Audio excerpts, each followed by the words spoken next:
हमें संविधान बचाओ रैली निकालनी जरूरी पड़ेगी, क्योंकि हमें संविधान बचाना है। प्रत्येक जाति धर्म को संविधान बचाना है, तो हमें संविधान पहले बचाना पड़ेगा। नहीं तो आने वाले 2024 में साथियों बहुत बड़ा अनर्थ होने वाला है, जो भाईचारा इंसानियत खत्म होने वाली है। मैं सभी यहाँ पे जितने भी साथी हो, अलग अलग जो तंजली में से आए, संगठन से आए, मैं सभी से अपील करता हूँ, छत्रपति संभाजी ब्रिगेड, मुझे मालूम है समय हो चुका है, 2 ही मिनट लूंगा मैं, समय हो चुका है साथियों, लेकिन आज जो पहल करनी बहुत जरूरी है।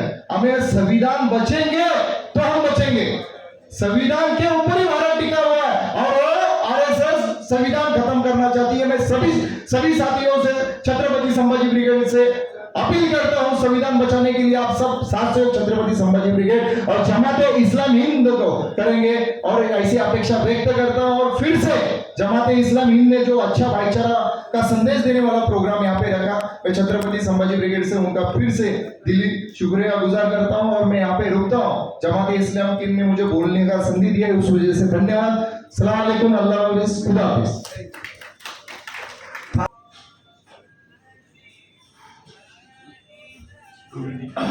Good evening everyone. अस्सलाम वालेकुम। वाहिगुरु जी का खालसा, वाहिगुरु जी जय सेवालाल, जय भीम। हिंदू मुस्लिम सिख ईसाई, आज तो मुझे यहाँ पे छोटा भारत नजर आ रहा है। भारत के हर एक तबके को, हर एक कोने को नजर आ रहे हैं, और ये काम बखूबी से हमारे जमाते इस्लामी हिंद के लोग और ये संस्था जानती है कि भारत को अगर इकट्ठा एक जगह लाना है तो कैसे लाना है, हमें इनसे सीखना चाहिए। हम भले ही हिंदू मुस्लिम सिख ईसाई हो, कोई मूल निवासी भी कहते हैं, सब कोई हो, हर धर्म कोई भी जात हो, लेकिन आप सब लोग मेरे से सहमत होंगे कि एक ऐसा धर्म है जो सबसे ऊंचा है, और वो है इंसानियत का धर्म, ह्यूमैनिटी। और ये इंसानियत ही है जो आज हम सब लोगों को यहाँ पे इकट्ठा एक साथ लेके आई है। और मैं ऐसा बिलीव करता हूँ कि इंसानियत जिस दिन हर एक इंसान में जागेगी, तो ये जो नफरत की चिंगारी है वो अपने आप ही बुझ जाएगी। और इसी मैसेज के साथ मैं आप सब लोग को ईद की शुभकामनाएं देता हूँ। मेरे भाई शकीर भाई, हसीब भटकर साहब और सारे टीम को मैं शुभकामनाएं देता हूँ, और खास करके जमाते इस्लामिया का शुक्रगुजार हूँ कि वो एक ऐसे कार्यक्रम यहाँ पे ले रहे हैं, काफी सालों से ले रहे हैं और आगे भी लेते रहेंगे। और जहाँ पे भी उनको मेरी जरूरत पड़ेगी तो मैं तो इंशाअल्लाह हमेशा दिन हो या रात हो, मैं तो यहाँ पे हाजिर रहूंगा। धन्यवाद राठौर साहब। अब हमारे दोस्त फहद भाई, जो समाजवादी पार्टी के महाराष्ट्र के सेक्रेटरी हैं, और भी बहुत कुछ है, आपने सोशल मीडिया पे बहुत कुछ पढ़ा होगा, ये हमारे फहद भाई। जो लोग बहुत इखलास और मतलब मुखलिस होकर काम करते हैं, उनको दूसरे लोग ही बड़े लिखते हैं, जिसमें शाकिर भाई उनमें से एक हैं। आप सभी को मेरा सलाम, आदाब, नमस्कार। कभी कभी जरूर हम लोगों को लगने लगता है कि इस तरह की गैदरिंग्स होती हैं, सेम लोग मिलते हैं और बहुत कुछ उसका कंस्ट्रक्टिव निकल के नहीं आता है। कभी कभी ये मायूसी आती जरूर होगी, लेकिन यकीन मानिए ऐसे माहौल में जब नफरत को लोग अपने फायदे के लिए इस्तेमाल करने लगे और राजनीतिक संस्थानों में नफरत इस तरह से घुल मिल जाए कि मोहब्बत का पैगाम देना मुश्किल हो, तो ऐसी महफिलें जो लोग ऑर्गेनाइज करते हैं वो बहुत मुबारकबाद के मुस्तहिक हैं। और एक बात और जरूर ये कहना चाहूंगा कि अक्सर इस तरह की महफिलों के बारे में ये भी कहा जाता है कि राजनीतिक बात नहीं करनी चाहिए, लेकिन मुझे ऐसा लगता है कि कोई भी चीज इस देश के अंदर, इस समाज के अंदर राजनीति से परे नहीं होती। हम लोग क्या पहनते हैं, हम लोग क्या खाते हैं, हम लोग किस स्कूल में पढ़ने जाते हैं, हमें किस तरह की स्वास्थ्य सेवाएं मिलती हैं, जिंदगी का 24 घंटे की जो जिंदगी है उसमें कोई भी चीज राजनीति से अलग नहीं है। तो इस मंच से बस मैं यही बात कहना चाहूंगा कि क्योंकि कोई भी धर्म बुरा नहीं होता, ये हमारा कोर बिलीफ है, लेकिन हिंदू धर्म का नाम का इस्तेमाल करके आज एक साहब बयान दे रहे थे कि ईद पे और मुहर्रम पे दंगे क्यों नहीं होते।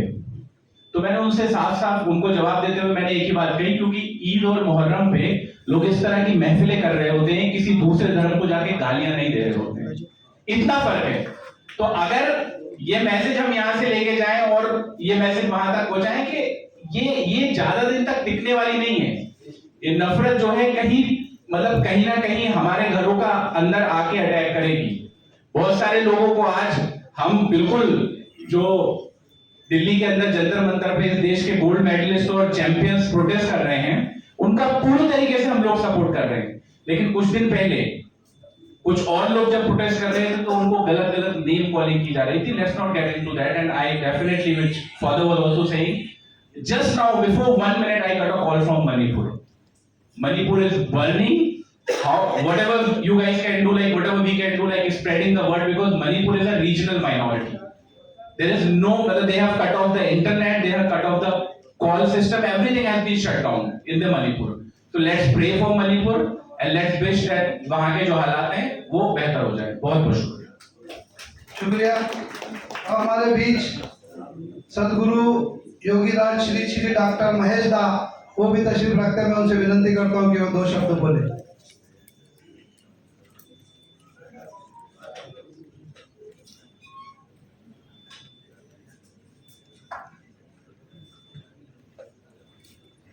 नमस्कार, हरिओम। दिस इज बहुत बड़ी फख्र की बात है कि सारे धर्म के लोगों को यहाँ पे बुलाया गया है। कुछ महीना पहले इनमें से कुछ लोग हम मंगल मैत्री का एक कार्यक्रम हमने हाथ में लिया था और स्टॉक एक्सचेंज में इसी विषय के ऊपर हमने सबको एक दावत रखी थी। मंत्री महोदय आए थे। आज के तौर पे अगर हम देखे जाए तो यह जरूरत है कि लोगों को समझाने के लिए कि हम सब एक है।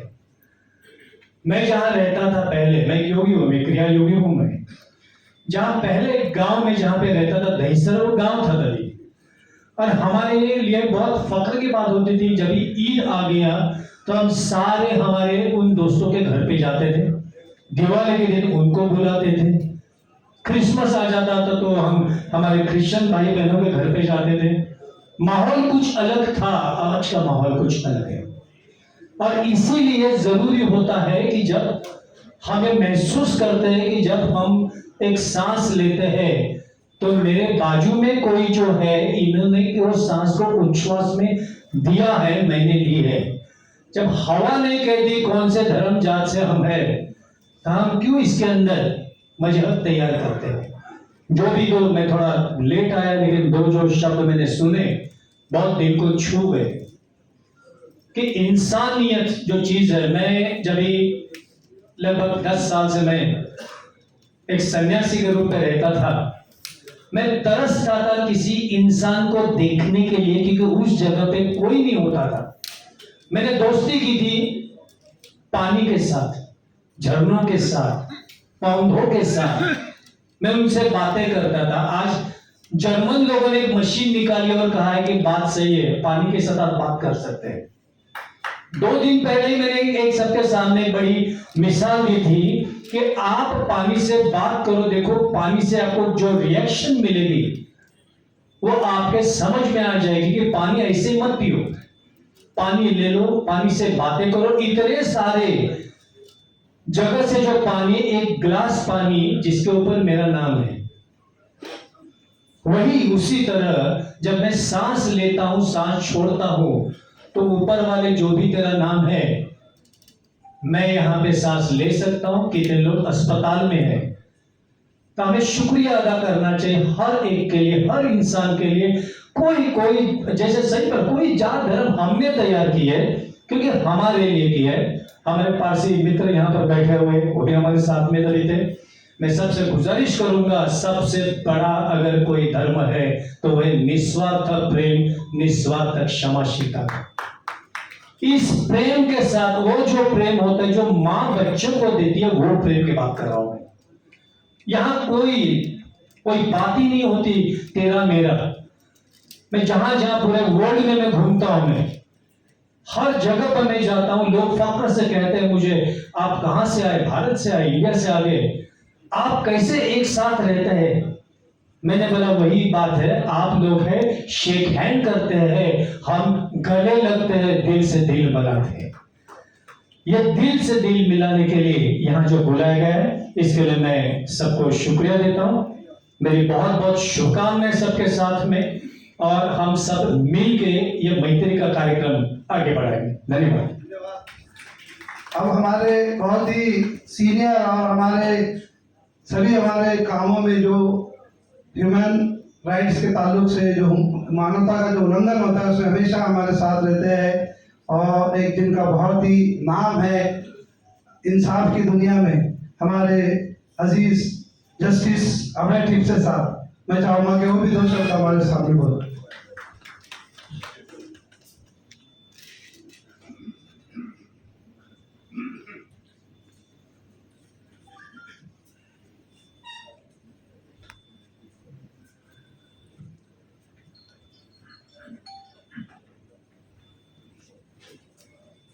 Hello, a very good evening to all. As I have heard from the speakers who spoke before me, this is a function intended to bring about communal harmony. The basic object seems to be that, and I must congratulate Jamaat-e-Islami Hind Mumbai chapter for organizing this event. However, I would not say only formal things which have been said by many speakers. They are true also, that we must live in harmony, everybody is equal, all religions are equal, all religions are good, humanity is the best and the only religion which is best. But these are all words. We are concerned with practical things, what are happening. The question which I pose, whether in this society there is a treatment of parity between all religions, whether a Muslim, Hindu, Christian, Sikh, are they on par? Is there parity between them? When we speak of parity, we basically concentrate on how the state's attitude is towards these different religions. Is a person getting a better life, a more secure life because he is of a particular religion? Well, if that is so, that is not parity. As I often said, this is not there is no specific subject of that as constitution. But I have often said that we must understand one thing, that after the British left and independent India came in force and then the constitution came, it's a new country. It's very difficult to imagine that the India which the British conquered was the same India which was after the British left. That time there were kingdoms, nababs, kings. There was no concept of equality. There was no these human rights concept also is basically borrowed from Western countries, and we must accept this. I appreciate a friend of mine on whose letterhead he has printed "Mera Bharat Mahan nahi hai." But he has added below that, but ye dosh mera hai. Mera means we are to be blamed for that. There is no point in saying that our fantastic culture was there and all that. It cannot be. I am telling you. If today there are no roads, if today there is no electricity in several places, how can you say that the golden period was there and at that time? This is all contrary to common sense. Even outsiders have praised our country. They have visited some big cities where it might be that way, and it depended on the king, how much the king is good, how much he cares for the welfare. It depended on that, and there were glorious traditions of different kings, but they were all accidental. There was no system in force. There were no recognized rights. I have not come across any case in my study of law where any evidence was recorded and the judgment was delivered by any courts in India. Whereas I have got transcripts of some trials taken place in England in 16th century also. So it's very different. We must first realize, but whatever it is, we must aim for parity.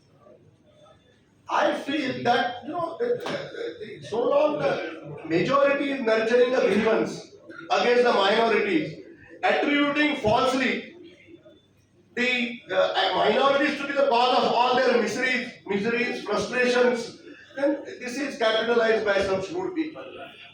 Basically, a person, I ask many honest persons, that would you prefer to live in this country as a Hindu or Muslim?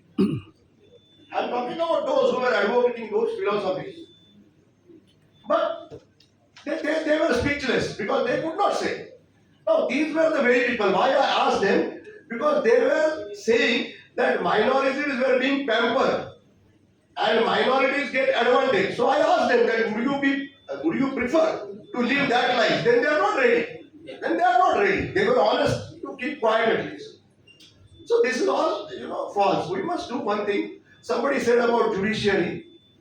Well, I have also been not at the highest level, but I was a High Court judge. I had 30 years in judiciary, and somehow, due to good fortune, I got an opportunity to do many good cases, very challenging cases, challenging legally, socially. I realized one thing, that judiciary is also not maintaining the parity. In fact, somebody spoke of the constitution, but I came across the article written by a very eminent person whom I respect very much. He wrote that there is no necessity of changing the constitution also now. Because by judicial interpretations, the constitution is being changed and the Hindu Rashtra is being made by judicial interpretations. There are many decisions which are very unsound. But what happens? At that time, a slight deviation from the accepted norms is made and nobody pays any attention to that judgment. I have been a judge, I know everything. Suppose I have to grant bail, I will tell you, to some accused. And in that, I write something that these are serious offences, bail should not be granted. Nobody minds that because actually against the reason. This is what is happening in the judgment. Those observations are picked up in other judgments to do injustice. Well, I would only feel, no, that's all right. I know that unlimited time is not there. I would only say that these meetings are good, but we must seriously think about Tamil Nadu. First, we have to remove the head. How to remove the head? I say one thing here, but actually I hate it. I believe that my tradition was great, my religion was great, my beliefs are great. Anybody who doesn't believe that he is my enemy. And if I have that mentality and I feel that I should have an upper hand in this country, in this society, I should have upper hand because I am in majority, then that's a serious matter. And this is capitalized by others who are creating this hatred for their political gains, whatever gains. Indeed, I feel that the only proper way is to treat the constitution as supreme in letter and spirit, and which guarantees your religious freedom. No religion will be affected if the constitution is really respected, and be as if these are the principles which you have to follow, and a society based on what the constitution makers expected the country to be after the British left. I think these gatherings will help. We should have often some discussions, but we must speak frankly. If we don't speak frankly, then we just brush aside the main problems which are not addressed. We just do everything when everything seems nice. We meet one Hindu is hugging Muslim, Christian. That doesn't solve the problem because we know in spite of this hugging, atrocities are taking place. Burning take place. Many times I wonder, sometimes that may be more overtly done by the persons who are basically against, just to show that they are not. So all this we must guard against. And we must truly become one nation, one great society we are capable of becoming if these hurdles go away. Thank you very much. I have exceeded the time, but I felt like speaking. मित्रों, अभी हमारे पास बहुत कम वक्त है, शायद ऐसा लग रहा है कि कहीं ना कहीं आप लोग भी, लेकिन आप बैठे रहिए, बड़ा अच्छा माहौल है और ऐसे माहौल में शायद बहुत कम लोग हम इस तरह से मिलते हैं। इसके बाद हम डिनर भी लेंगे। अभी हम 2-3 लोगों को और बुलाएंगे। उसके बाद हमारे जमात इस्लामी हिंद के नेशनल प्रेसिडेंट इंजीनियर सलीम साहब वो आपके सामने कुछ बात रखेंगे। तो मैं हमारी बहन संध्या ताई से विनती करता हूँ कि वह आए, 2 शब्द रखें।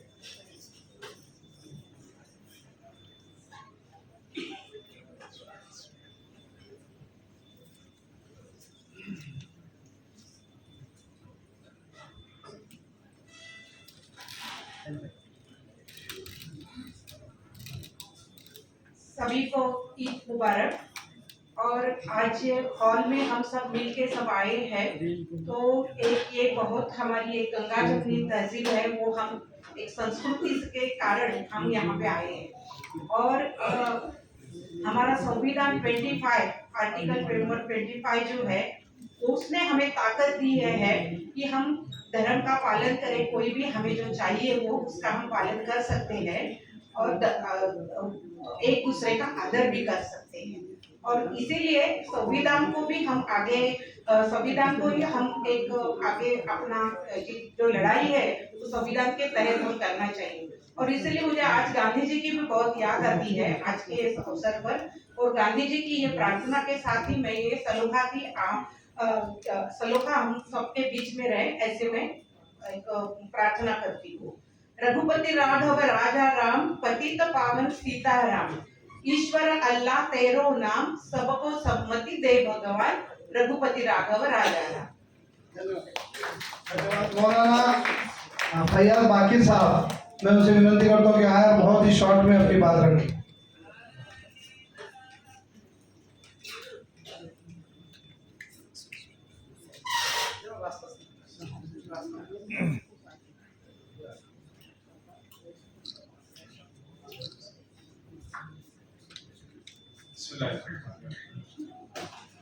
सबसे पहले हम जमात इस्लामी और उसके जो भी कारकुनान हैं उनको दिल की गहराइयों से इंतहा मुबारकबाद पेश करेंगे। उन्होंने ये बहुत ही खूबसूरत माहौल हमारे लिए बनाया है और हम प्रैक्टिकली लोगों को बता सकते हैं कि ये हमारा हिंदुस्तान है जहाँ पे हम सब एक साथ रह सकते हैं, उड़ सकते हैं, बैठ सकते हैं, सब कुछ कर सकते हैं। भाइयों, हमारा सिर्फ साथ बैठ जाना, सिर्फ आपस में एक दूसरे से मिल लेना, एक दूसरे को गले लगा लेना, ये खुद एक बहुत अच्छा मैसेज है जो लोगों को ये बताता है कि मजहब लोगों को दूर नहीं करता है, मजहब नजदीक करता है। दूर करने की चीज मजहब नहीं है, मजहब करीब लाने की चीज। मजहब को ये कहा जाता है कि मजहब की बुनियाद पे दूर होते हैं और मजहब नफरत फैलाता है, वो वहां होता है जहां मजहब का मिसयूज होता है। जब लोग मजहब को अपने जाती फायदे के लिए इस्तेमाल करने लगते हैं तो फिर वहां पे दूरियां देने लगता है, क्योंकि वो मजहब नहीं है, वो उनके जाती फायदे को पूरा करने के लिए एक ख्वाहिश और हवस को पूरा करने की चीज है। मजहब इंसानियत बताता है, एक दूसरे से मोहब्बत बताता है, एक दूसरे की खिदमत बताता है। लिहाजा यहाँ पे हम इन चीजों को प्रैक्टिकली साबित कर सकते हैं। आज अगर पूरी दुनिया के हमारे मुल्क पे निगाह है, अभी लेटेस्ट न्यूज में अमेरिका में इंटरनेशनल रिलीजियस फ्रीडम के कमीशन ने इस बात पे फिक्र जाहिर की कि हिंदुस्तान में आया मजहबी फ्रीडम है कि नहीं। तो ऐसी सूरत में हमारी जिम्मेदारी और ज्यादा बनती है कि हम आपस में मिलजुल के बताएं कि नहीं, हम हिंदुस्तानी हैं, हर मजहब के साथ हम जीना जानते हैं और बेहतरीन जिंदगी गुजारना जानते हैं। अस्सलाम वालेकुम। हम उसके बाद हमारे मौलाना ज़हीरुद्दीन सनाब अली।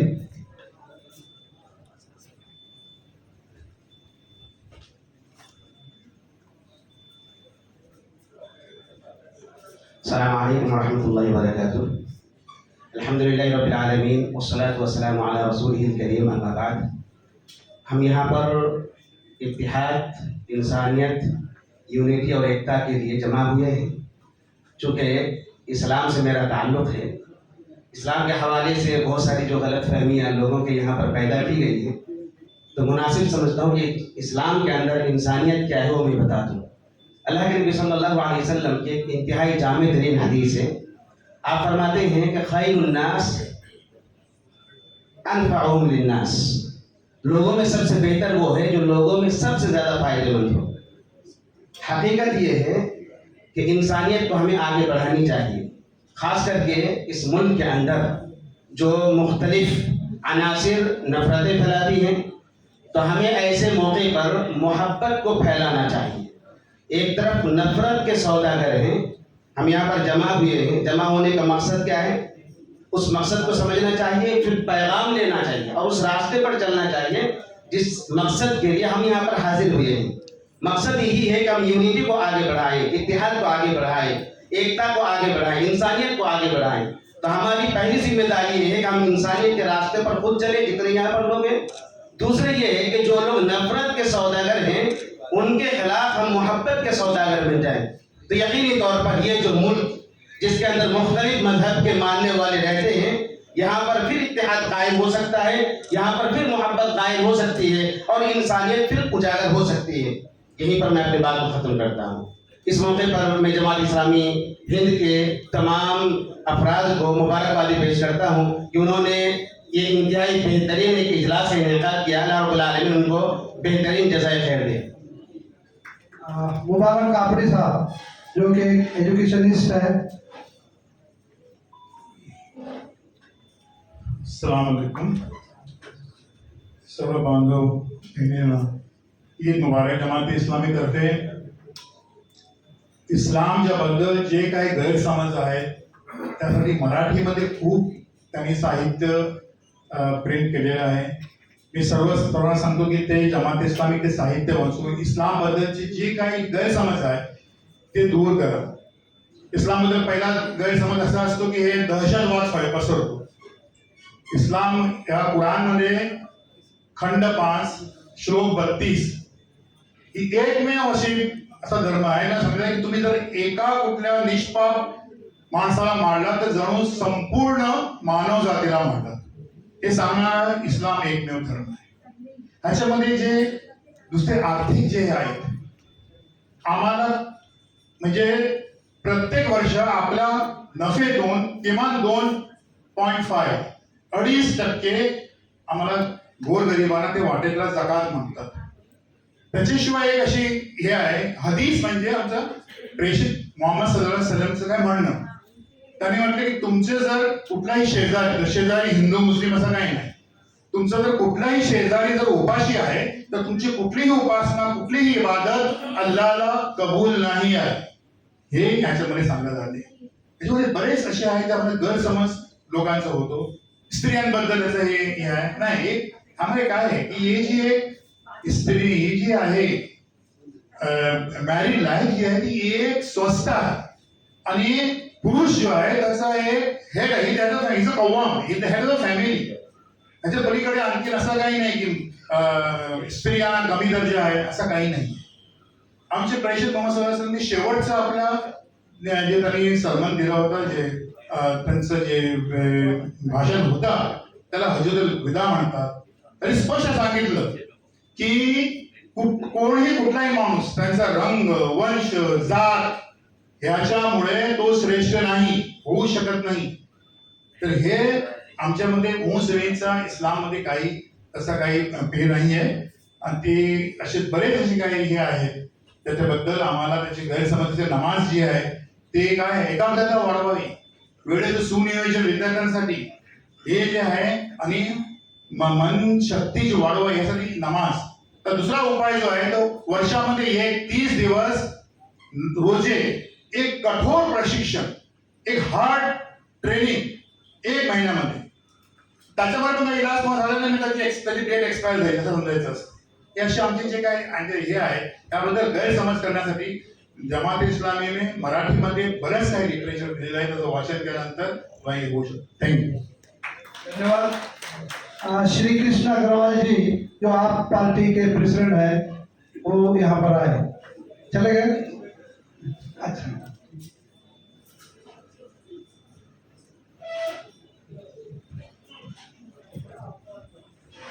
दोस्तों नमस्कार, प्रणाम, सत श्री अकाल, आदाब।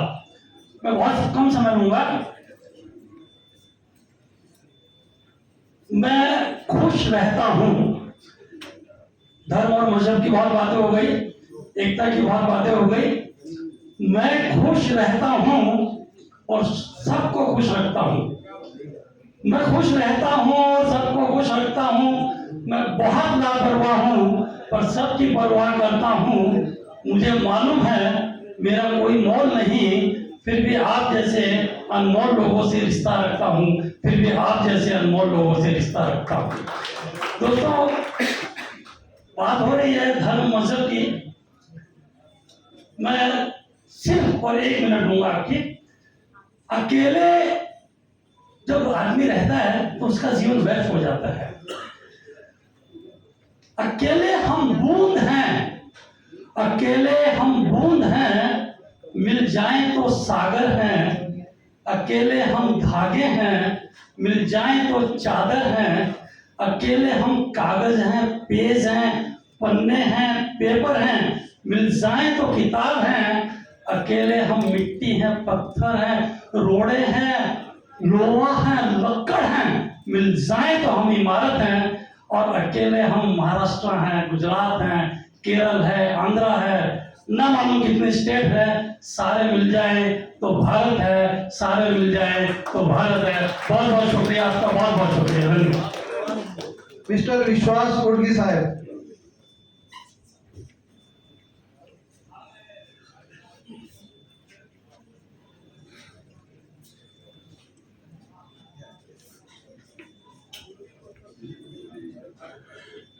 जमात इस्लामी ने ये जो जमात इस्लामी हिंद इन्होंने जो कार्यक्रम किया है, ईद के आप सबको ईद मुबारक हो।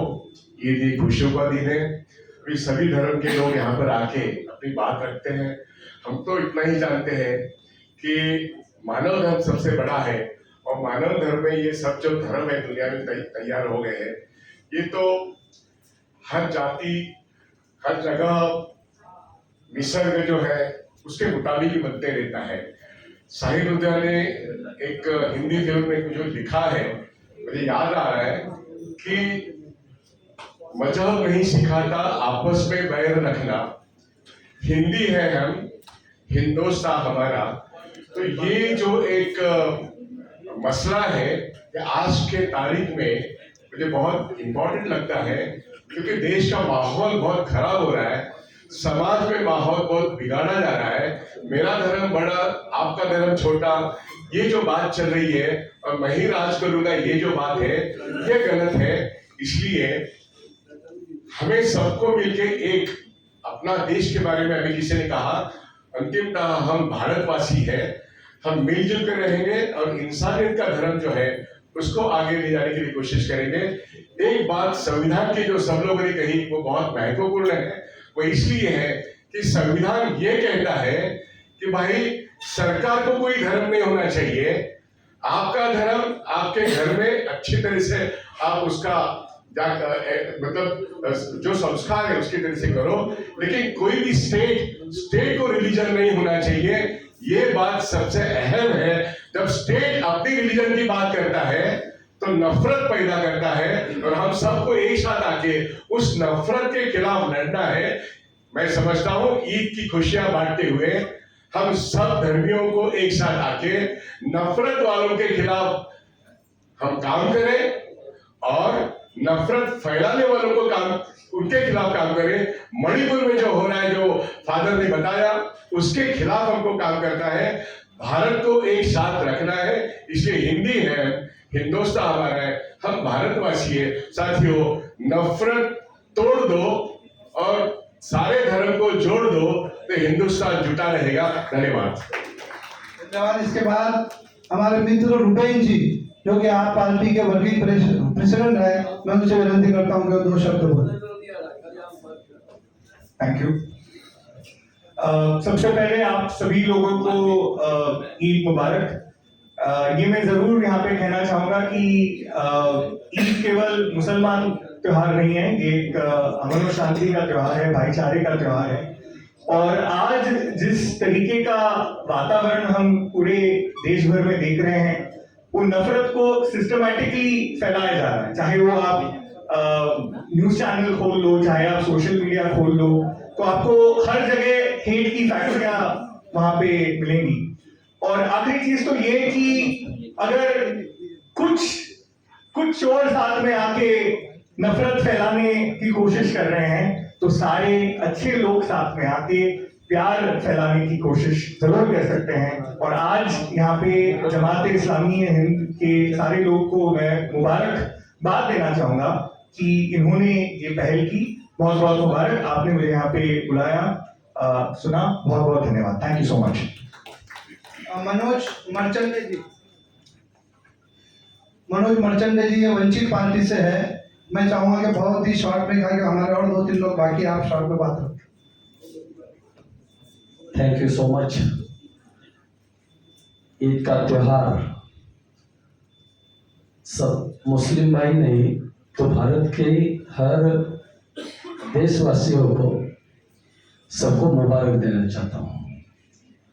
सब लोग आए इधर, सबने अपने धर्म के बारे में बात किया, लेकिन हम इंसान हैं और आज इंसान के साथ बैठा हुआ है, किसी ने नहीं बोला।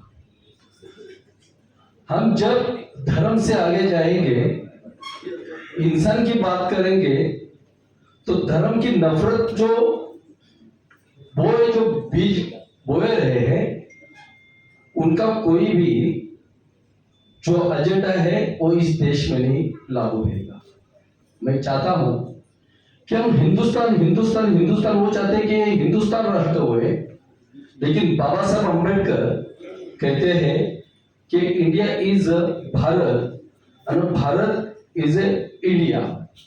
संकल्पना ये है समता, स्वतंत्रता, बंधुता, न्याय, हक्क, मताधिकार, हा सब जो मूल्य है इस देश का, ये मानवता का जो मूल्य है, वो मूल्य संविधान में लाया। अगर ये मूल्य जतन करना है तो संविधान को जतन करना है। बाबा साहब अम्बेडकर के पोते के साथ, प्रकाश अम्बेडकर साहब के साथ, आनंद सर के साथ आप लोग काम कर रहे हैं, वंचित बहुजन आघाड़ी में काम कर रहे हैं। सब लोगों को एक ही कहना है कि हमारी जो आगे की लड़ाई है वो इंसानियत की है। मैं फिर से एक बार सबको शुभेच्छा देना चाहता हूँ और मेरी बात इधर पूरी करता हूँ। धन्यवाद। मित्रों, अभी आखिर में मैं चाहूँगा कि हम एक और कोई स्पीकर ले। हमारे एडवोकेट यूसुफ मुशावा साहब वो 2 मिनट में अपनी बात रखेंगे। उसके बाद हम जमात इस्लामी हिंद के national vice president engineer Salim साहब आपके सामने कुछ बातें रखेंगे।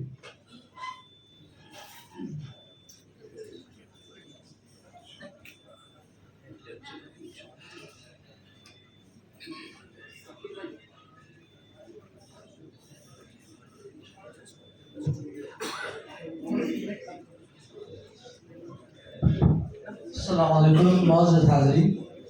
It's a very short time. Time has also lapsed a lot now. हाँ, मुझे एक रुबायत याद आ रही है कि गुंजे तेरी जिंदगी पे दिल हिलता है, फिर एक तबस्सुम के लिए तू खिलता है। गुंजे ने कहा कि इस चमन में वो बाबा, ये एक तबस्सुम भी किसे मिलता है। तो ये एक तबस्सुम फैलाने के लिए एक आज का ये जो महफिल जो सजाई गई है, इसलिए इस्लाम जमात इस्लामी मुबारकबादी के मुस्तहक है, इसलिए उनको खास मुबारकबादी देनी चाहिए। और उन्होंने इंसानियत का पैगाम फैलाने के लिए उन्होंने पूरी ताकत के साथ एक संस्था को स्टैब्लिश की है जिसका नाम है association of protection of civil rights. And we are working throughout the country. We have established so many chapters to defend the human rights of the people whose rights have been violated. जैसे कि हमारे president मोहतरमा मनोहर साहब ने एक speech में कहा कि यहाँ पर ये बात कही जाती है कि जेल को बढ़ाया जाए, उसके बजाय ये कहना चाहिए कि जिन जिन लोगों को, जो निर्दोष लोगों को जेल में विबंधित करके रखा है, उनको छुड़वाने के लिए पूरे हमें कमर बस्ता होना ज़रूरी है। और यही एक बात वो उन्होंने बहुत अच्छी तरह से दोहराई है। तो इसलिए मैं सबके सामने कहता हूँ कि भाई ये तो है, ये जमात इस्लाम की कई जो शाखाएं हैं और कई जो इंस्टीट्यूशन लोगों ने इस्टेब्लिश की है, उसमें एक बहुत very minor attempt to remove the difficulties in the ways of the people. जैसे कि कहा गया है कि माना कि इस जहां को गुलशन न कर सके, कांटे कुछ कम भी कर दिए गुजरे जिधर से हम।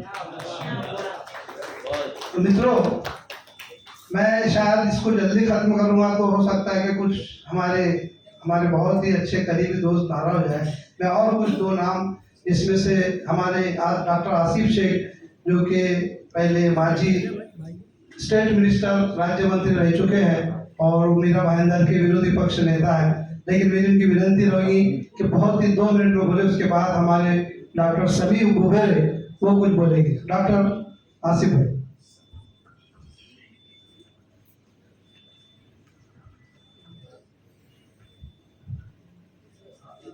अस्सलाम वालेकुम वरहमतुल्लाहि वबरकातुहू।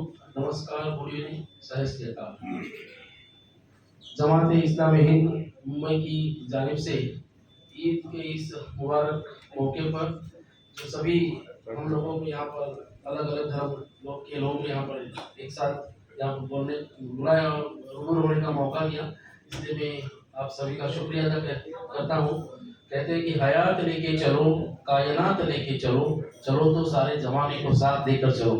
तो इसी की तर्ज पर जमात इस्लामी हिंद काम कर रही है और आज हम देख रहे हैं पिछले 10 सालों से हमारे देश की जो हालत है, सभी जात पात धर्म संप्रदाय के लोगों में, हिंदू मुस्लिम के में आपस में इतनी जो है नफरत फैला दी है, तो उसको दूर करने का एक ही मात्र जो है कारण ये होगा कि हम सभी मजहब के लोग आपस में एक दूसरे के साथ प्यार मोहब्बत भाईचारा से रहते हुए और एक मजबूती से हम रहेंगे, तो ये जो नफरत फैलाने वाली ताकत है वो नेस्त नाबूद होगी। ज्यादा कुछ कहते हुए फिर एक बार आप सभी का शुक्रिया अदा करता हूँ। अल्लाह हाफिज। डॉक्टर समीर बुबेरे साहब, उनसे भी विनती है कि बहुत ही, क्योंकि सब माहिर है, हमारे लोग बहुत इंटेलेक्चुअल है, लेकिन यहाँ वक्त का ख्याल रखें। Thank you very much. Sorry for this. Ladies and gentlemen, आपको ये जानकर खुशी होगी कि मैं आप सबके मुकाबले में 80 बरस का नौजवान, 80 के रस्सी पकड़े हुए हुआ हूँ। यहाँ एक शख्स सफेद बालों में खड़ा है और इनका नाम सलीम खान। इस सलीम खान को आज 1984 की बात होगी। खान साहब इधर तवज्जो, उसकी वजह है मैं बताता हूँ, आप लोग की सबकी खबर लेने आया हूँ। नाम अब्दुल है मेरा, सबकी खबर रखता हूँ। ये है कि सलीम खान साहब को मैंने एक नौजवान लड़का देखा था, मैं तंजीम का नाम ले रहा हूँ, जमात इस्लामी मैं जमात इस्लामी कह रहा हूँ, और इन्होंने पूना में एक प्रोग्राम किया था जहाँ मैं चीफ गेस्ट था, और वो दौर और था, ये दौर आज है, लेकिन एक ही चीज है, मुसीबत क्या है कि जब भी दौर आता है तो लोग ये समझते हैं कि वो फला वैसा है, ये पार्टी वैसी है। यहाँ मैंने बहुत सारी पार्टी है। अब आपको बता दूं कि हमारे मेरे दोस्त वजूद्दीन कह रहे हैं, मुझे मेरा ही जुमला मुझे बता रहे हैं, आज का माहौल काबिल लाहौर हो गया है और जमात इस्लामी को अब समझ में आया। आपको ये मैं बता दूं कि कभी भी एयर कंडीशन हॉल में आप फेथफुल लीडर्स को बुलाते हैं। I have no allergy for any clergy, I have no allergy for any clergy, लेकिन मुसीबत क्या है कि जब खुदा याद आता है तब लोगों को फेथफुल लोगों को बुलाने का याद आता है। असल में आदमी को एक चीज का ख्याल रखना चाहिए कि हम अपने मिशन को कैसा करें। यहाँ हसीम ठाकुर साहब बैठे हुए हैं, शाकिर शेख साहब को मैं बिल्कुल नहीं जानता सिवाय 1 या 2 मुलाकातों के, और वो मुझे जान भी नहीं सकते। उसकी वजह यह है कि 40 साल तो मुझे खुद हो गए हमारे इंटरफेथ डायलॉग का मुल्क और बैरून मुल्क काम करते हुए। लेकिन यहाँ आपने जितने लोगों को बुलाया है मैं मुबारकबाद देता हूँ, बहुत अच्छा किया, शानदार काम किया। अब ये किसी बहन को बुलाएंगे और इस भाई से कह रहे हैं कि 2 मिनट। कमाल ये है कि इन्होंने बुलाया तो है, मैं नहीं चाहता कि चूचू का मुरब्बा हो जाए, लेकिन ये है कि अच्छा किया आपने। थोड़ा सा मैं आपको सजेशन पेश करता हूँ कि जब कभी आपकी नए सजेशन सामने होते हैं, हिंदू भी सामने हैं, मुसलमान भी सामने हैं, क्रिश्चियन भी सामने हैं, सिख भी सामने हैं, तो बात तो मजा तो जब है कि यारों को रूबरू कहिए। हम आपको सजेशन पेश करते हैं कि आप जब भी इस किस्म का काम करेंगे उसके पहले धन्यवाद न कहें, काम उनसे लें, काम करें, काम करवाएं कि I am married to the mob. Film देखी होगा आपने, मैंने हमेशा 70, 84, 92, 93 में काम किया है एयर कंडीशन हॉल में। खुदा हाफिज। हमारी बहन सुजाता जी जो कि आदर्श फाउंडेशन की प्रेसिडेंट है, मैं उनसे 1 मिनट के लिए उनको मैं बोलूँगा। उसके बाद हमारे दोस्त जो कि हिंदुस्तान टाइम्स अखबार के चीफ एडिटर है सरफराज आरजू साहब बोलेंगे। अस्सलाम वालेकुम, जय भीम, नमस्कार। आज के इस पावन मौके पे हमें बुलाने के लिए बहुत सारा हम धन्यवाद देना चाहेंगे जमात इस्लामी हिंद की टीम को। और सिर्फ एक बात इतनी ही रखनी है कि ए चांद तेरा मजहब बता, ईद भी तेरी, कोजागिरी भी तेरी, और आज बुद्ध पूर्णिमा है, वो भी चांद रात है। तो जब सभी मजहब के लिए चांद और सारे पंछी एक साथ होते हैं तो हम अपने आप में क्यों भेदभाव रखें। यही एक मैसेज देना था आज के इस दिन के लिए। प्लेटफॉर्म अवेलेबल करने के लिए आयोजकों का बहुत सारा धन्यवाद। Thank you. सरफराज आरजू साहब जो कि हिंदुस्तान डेली के चीफ एडिटर है, वो भी 1 मिनट में अपनी बात रखेंगे।